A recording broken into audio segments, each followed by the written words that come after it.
A very striking argument and counter-argument is going on between Kondraskin and Milkin. Kondraskin is trying to convince Milkin to agree to marry his daughter, while Milkin is trying his best to put forward arguments to prove himself not eligible for Kondraskin's daughter. And we have found that Milkin is giving one argument after another in favor of himself proving to be not suitable for marriage to Kondraskin's daughter. Firstly, he said, I am not eligible for your daughter. Secondly, he said, I am poor. Then he said, there is a case against me in the court. I am on trial for embezzlement. Then he said, there is a case of forgery also against me. So when he talked about embezzlement, that he had misused fund, then Kondraskin was a bit moved and he was ready to say goodbye to Milkin because he was afraid that in that case Milkin may be sent to prison in Siberia. Later again he stopped him and he said that if my daughter loves you, it should not stop her from going with you wherever you go. This means that the old man is really, he is having a lot of mental pressure. 7 daughters he has and he has to find 7 suitable boys for them, and at least one boy he had got, and that was something good for him. Finally, we have found that Milkin told Kondraskin that he was a runaway convict, that he had run away. From where he ran away, he did not mention. It may be from court or from the police custody. And if a runaway convict is there, then the case against him is really very serious. It may lead to severe punishment. And listening to this, Kondraskin was really very, very shocked. Kondraskin recoiled from Milkin as if stung and was petrified. Recoil. Recoil, first coil, then recoil. What is this coil? This coil is a very familiar word with us. Mosquito coil, you have this good night, etc. The coil you bring it inside a packet, and their design is like this. Like this the design is, and this is called coiling. Actually, it is from the design only. This is nothing to do with mosquito or killing anything. Coiling, this design is called coiling. This is not only about this. For example, it is very commonly used for a snake. The snake went inside the hole and coiled itself. It means when the snake entered the hole, then it coiled itself, because in the hole the space is very limited. So the snake coiled itself. The snake made its body like this. And then when the snake wanted to come out of the hole, it uncoiled itself. So coiling and then uncoiling. What happened to Kondraskin? When Kondraskin came to know that this very boy whom I have entertained all these days, whom I have loved, I have chosen him to be my daughter's husband, now he realizes that this boy was a runaway convict. And Kondraskin recoiled from Milkin as if stung. Here is a reference to snake. As if a snake had stung him, and after stinging him, the snake had coiled him, and now somehow he had uncoiled himself, he had relieved himself from the clutches of the snake. This is what Kondraskin feels, and to him now, immediately after knowing that Milkin was a runaway convict, Kondraskin started thinking about Milkin as if he were a snake, as if all these days a snake was stinging me. I was within the clutches of a snake only, and now I have been relieved. Kondraskin recoiled from Milkin as if stung and was petrified. Petrified means extremely frightened. Petrified. Extremely frightened. This means that Kondraskin was shocked that all these days I have loved him, I have entertained him, but he was actually so poisonous, he was so dangerous, he was no better than a snake. He has coiled me all these days. I was in his clutches only. Now I have got it. So as if he is relieved, he is free now. He has uncoiled himself from the clutches of Milkin, whom he considered to be a snake. He stood there for a moment, speechless, motionless, staring at Milkin with eyes full of horror. He was looking at Milkin, shocking, and then with horror in his eyes. What is it that I have heard? He was looking like this. Then he collapsed into an armchair and groaned. After looking with horror at Milkin, thinking about what this boy has been all these days. I never knew this thing. I have now only realized his originality, his reality. Then Kondraskin collapsed. He fell on an armchair and groaned. Groan means a kind of sound. It is the mark of frustration and pain. This is what he was doing because he was really very, very shocked. Then he said, I never expected it. He bleated. In a bleating sound, he said, I never expected it. What snake have I been harboring in my bosom? B-O-S-O-M. Its pronunciation is bosom. Bosom. It means your chest, your heart. That I had given him place in my heart. I loved him so much. I entertained him. I allowed him to come to my home and spend time with us, with my daughters. And now I realize it's a snake. What snake have I been harboring in my bosom? Go away. For God's sake, leave. I don't want to see you again. Oh. He is now really very, very frustrated, and he now wants Milkin to leave. And Milkin is now victorious. He has won the game. All his tactics and his technique finally have become victorious. Milkin picked up his hat and, rejoicing in his victory, made for the door. He approached the door. He went near the door. He has thought that, yes, I have won the game. I have done it. The moment he went near the door, Kondraskin said, wait, said Kondraskin, stopping him. Why haven't you been arrested yet? If you were a runaway convict, all these days you haven't been arrested yet. Why haven't you been arrested yet? Milkin said, I am living under an alias. Alias means a false name. Alias. This is a very common use, alias. When you want to, it is not only always a false name, it may be a second name, another name it may be. You are talking about someone and then you can use alias. So, urf, we also say urf in our language. In Arabic, it has come from the word, Arabic word urf. Two names are there. You use the one name, then you use the word alias or urf, then you use the second name. He said, I am living under a second name. I have kept my original name a secret. It won't be easy to arrest me. When he says it won't be easy to arrest me, Kondraskin has got some hope. He said, perhaps you will live like that until you die and no one will ever know who you are. Wait, you are an honest man now. After all, you repented ages ago. God be with you. So be it. Get married. Since all these years you have been living under an alias and no one arrested you, no one knew your identity, then the remaining years of your life also, there is every possibility that you will live like that. No one will be able to identify you, no one will be able to arrest you. Milkin broke out into a sweat. Milkin started sweating. It means he began sad again, because just a while ago he thought, my techniques have borne fruit. I have become successful in convincing the old man with all the lies, one lie after another I have told, and finally I have convinced him. But now he finds that no, there is no use speaking these things. Milkin broke out into a sweat. It was no use taking the deception further. Deception means cheating. I have cheated him all these hours, and I have told one lie after another. There is embezzlement, there is case of forgery against me, I am a drunkard, I am this and that, and finally I said I am a runaway convict. The man was convinced and he even let me go. Again he is asking me to propose to his daughter. So what more deception, what more cheating should I do? It was no use taking the deception further than the runaway convict. I have told that I am a runaway convict. More than that, what else can I say against me to prove myself to be not suitable for his daughter?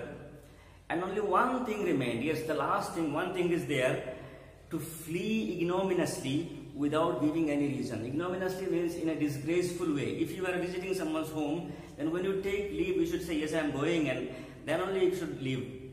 But if you just flee, if you just escape, this is something disrespectful. This is something not fair. This is unfair. And he said that I have to do this unfair thing now. No more argument, no more talking with him. Even after saying that I am a runaway convict, this man is still emphasizing that I should propose to his daughter. So the last thing to do is to just escape, to flee, even if it looks very unfair, it looks very, very odd.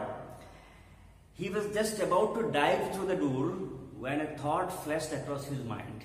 So he was near the door now, and suddenly another thought came to his mind that although I have decided to flee, just to go or to run away, without giving any reason, I am just leaving, I will run away. Then he thought, there is another thing I can do that can be better than running away. What is it? He now tells Kondraskin, listen, you haven't heard everything yet. He said, I am mad, and marriage is forbidden to the mad and insane. Mad and insane are the same thing. That if someone is mad, he should not marry. So I am a madman. That is the last thing he said. Then Kondraskin said, I don't believe it. Madmen don't argue so logically. So logically you are arguing, you are speaking so logically, and madmen cannot do that. So I don't believe this. Then see how more logical this madman is. This madman is speaking more logically now. He will tell Kondraskin, then you don't understand if that's how you reason. If you know this much thing that madmen cannot argue well, then you don't have enough knowledge of this. Then you don't understand if that is how you reason. Don't you know that many madmen are only crazy for certain spells? Spells means certain moments, but are no different from ordinary people in between. Don't you know this very fact that there are many mad people who are mad only for certain periods of times, for certain moments, and in between those certain periods of madness, they are just like normal human being. Don't you know this fact? I am like that only. I am a madman like that only. Kondraskin said, I don't believe it. Save your breath. Save your breath means don't say anything more. No need to tell me anything like this. I have got my point. I don't believe this kind of things. Milkin said, in that case, I will bring you a certificate from a doctor. I will bring a certificate of madness issued by a doctor to convince you, to make you believe that I am really mad. Kondraskin said, I will believe the certificate, but not you, a fine madman. You are so fine a madman that if the certificate is there, that is something I will believe. But so far as you are concerned, your words of the mouth, I won't believe them. He said, I will bring it to you in half an hour. So long, only this much long time I need. Half an hour I need. Within half an hour, I will bring you a certificate of madness. Milkin snatched up his hat and hurriedly ran out. 5 minutes later, he was already calling on his friend, Dr. Fituev. But unfortunately, he caught him just when he was straightening his hair after a tiff with his wife. So, how to get a certificate of madness? Milkin knows it very well. He has a doctor friend, and he thought that he will go to his friend, and since they are friends, he will tell him that issue a certificate of madness for me. Just write down that this man is mad from this particular date, etc. Put a signature so that I can show it somewhere. And unfortunately, when he visited Fituev, Dr. Fituev, his friend, at that time Fituev just had a quarrel. The word is here tiff. Tiff. It means a fight or a quarrel. He was having a quarrel with his wife. And immediately after that, Milkin went and wanted a certificate of madness. Why the certificate of madness he needs? He said, my friend, I have a favor to ask of you. He said to the doctor, the fact is, they want me to get hitched at all costs. They want me, he's not mentioning who they are. It is obvious that some people from the daughter's party, from the daughter's family, they want me to get hitched. They want me to get married at any cost. They are compelling me, they are asking me like anything to get married. To avoid this calamity, for him it is a calamity, it is a disaster. This is often the nature of young people. When you were spending time with that man's daughter, and by this you were just showing signs of love and signs of being a prospective husband, at that time there is no risk, there is no responsibility. And now when the responsibility comes, the topic of marriage comes, you know that there is there is a lot of responsibility ahead of you. So you are now escaping. Now you are saying that they are forcing you to marry. But all these days you never thought of that. He said, they want me to get hitched at all costs to avoid this calamity. This is a calamity, this is a disaster, this is something dangerous to get married. I have decided to feign insanity. Feign, F-E-I-G-N, feign. What is this feign? Feign means to pretend. To pretend means to act in a way which is not natural, which is not genuine, which is not true. You are acting like a madman, you are not actually mad, or you are acting like a lame person to get some help from people, as if you are a beggar. You are acting like a lame person, that is, you are pretending to be lame. Pretend means to feign. He said to his friend that they are asking me to get married, and to avoid this calamity, I have decided to feign insanity. Insanity means madness. I have decided that I will pretend to be mad. And then he said, Hamlet's device after a fashion. In a way, I will follow Hamlet. This pretension of madness is the Hamlet device. What is this Hamlet's device? Hamlet, you all know, was Hamlet is a very famous tragedy by William Shakespeare, Macbeth and Hamlet. And in Hamlet's story, what happens is that Hamlet's father died, and after his death, his uncle became the king of Scotland. And then the uncle not only became the king of Scotland, he even married Hamlet's mother, the widow, his brother's widow, and he became the new king. Then one day Hamlet was told by his father's ghost.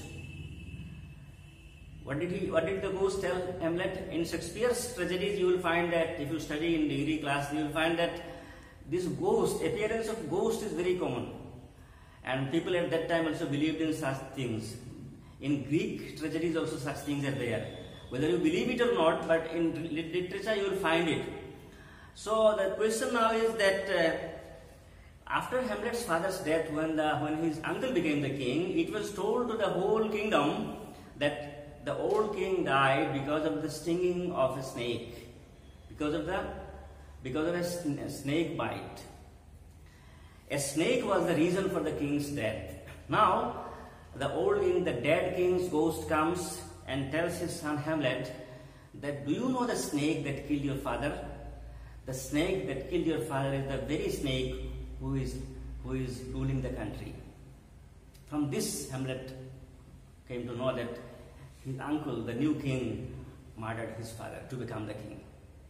Hamlet became really very angry. And his father's ghost also told him that, if you are my son, take revenge. Take revenge of your father's murder. Hamlet is very frustrated, very sad, very emotional, and he is angry, and he is trying to go forward. But one thing that was confusing to him, that was it really my father's ghost? Did I really meet my father's ghost? That is the question. And in that case, if it was really my father's ghost, then it is okay, I believe it. So this confusion led him to some kind of doubt, and so in order to be sure that yes, this present king, my uncle, was the murderer of my father, he employed many techniques, many devices. And the last device was that he pretended madness. He pretended that he became mad. Why? So that if someone is mad, anyone in front of him can speak anything, people will not hide anything, because they will think he is a madman. Even if he listens to my talk, he will not understand anything. So Hamlet decided to pretend madness, so that maybe during his madness, during his so-called madness, during his false show of madness, his uncle will tell some of his real stories, what made him to become the king, the circumstances under which he became the king. Maybe somehow from his mouth the words of murdering his brother will come out, and Hamlet will then be sure about it. So to know the truth, to find out the truth behind his father's killing, Hamlet pretended madness. And now our Milkin is following Hamlet. He says that I have to follow Hamlet's device. The way Hamlet did it, he pretended madness. I should now pretend madness. You can marry me if you can't. You can't marry if you are mad. As you know, be a friend and certify me insane. He told his friend that please certify me as a madman. And then a madman is not eligible for marriage, so they will then only relieve me. I will be really free then. And at what moment did he meet his friend? That was the moment, again, it was something really unfortunate that his friend, the doctor friend, he just had a fight with his wife. And this fight led him to be really very angry with married life. That I was having a fight with my wife, and wife is the outcome of marriage. If you don't marry, you will not get any wife. So marriage itself is something that is not an intelligent man's job. That's why his friend Suitor told Milkin that you don't want to get married. You don't really want to get married. Milkin said, not for all the tea in China. China is famous for its production of huge quantity of tea. Not for all the tea of China. This is an idiomatic expression. By this means that if a lot of wealth is given to me, if everything is provided to me, no. I will never agree to marriage, whatever be the tips given to me, even if the whole tea of China is given to me. It means if all the resources are given to me, everything is provided, no, I will not marry. That is something sure. Then his friend said, in that case, I refuse to certify you, said the doctor, straightening his hair. We earlier got the word straightening his hair. Straightening his hair means after taking a bath, you are straightening, you are making your hair straighten. So when he was straightening his hair, and he told his friend Milkin that no, if you really are sure, you are adamant, you have decided it well that you are not going to get married, I will not certify you to be married. Why? Because he said, anyone who doesn't want to get married isn't crazy. On the contrary, he is very wise. If you have decided not to marry, you are showing signs of wisdom, you are showing signs of intelligence. I am a sufferer. Because of marriage, I am suffering at the hand of my wife. I know what a foolish activity it is to get married. You are not that. You have intelligence. You are wise. That's why you have decided not to get married. How can I certify such a wise man to be a madman? He said, anyone who doesn't want to get married isn't crazy. On the contrary, he is very wise. But when you want to get married, well, that's the time to come to me for your certificate. The moment you decide to get married, that will be the time when you are showing signs of madness. Your intelligence is gone, your wisdom is lost, because you have started thinking of marrying. So that is the beginning of your madness. When you want to get married, well, that's the time to come to me for your certificate. Then it will be obvious that you have gone stark, staring mad. Stark means really absolutely, staring means the same meaning. Then it will be clear to me that you are absolutely a madman.